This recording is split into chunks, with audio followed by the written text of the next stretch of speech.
In today's video, I'm going to teach you how to speed up rendering, ray tracing versus real-time, in Adobe Dimension. If your scene feels sluggish or your previews take forever, these simple tweaks will help you work faster without sacrificing final render quality. Start by launching Adobe Dimension on your desktop.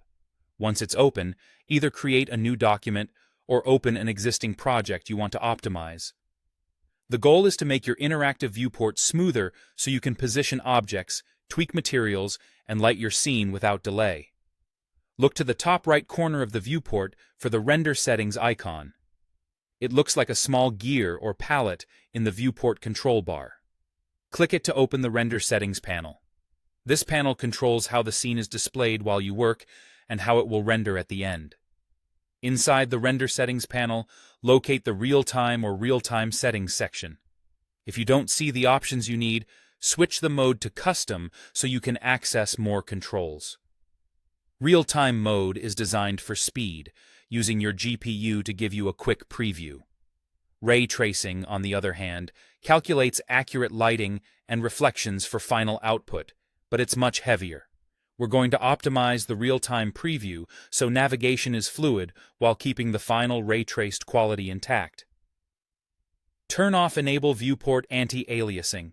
This setting only affects the preview in the viewport.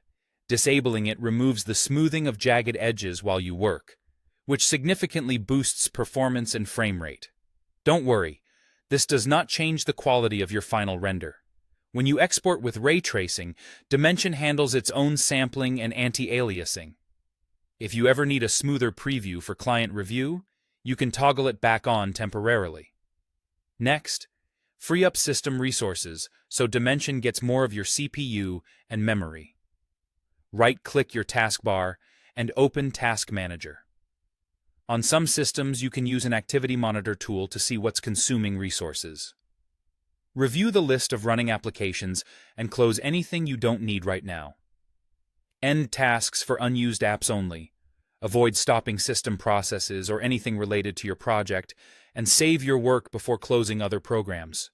That's it. With viewport anti-aliasing turned off and unnecessary apps closed, your real-time preview should feel snappier, orbiting and zooming will be smoother, and switching between real-time and ray tracing will be more responsive. Keep building, lighting, and composing with confidence, knowing the final ray-traced output will still look great. Thanks for watching, and enjoy a faster Dimension workflow.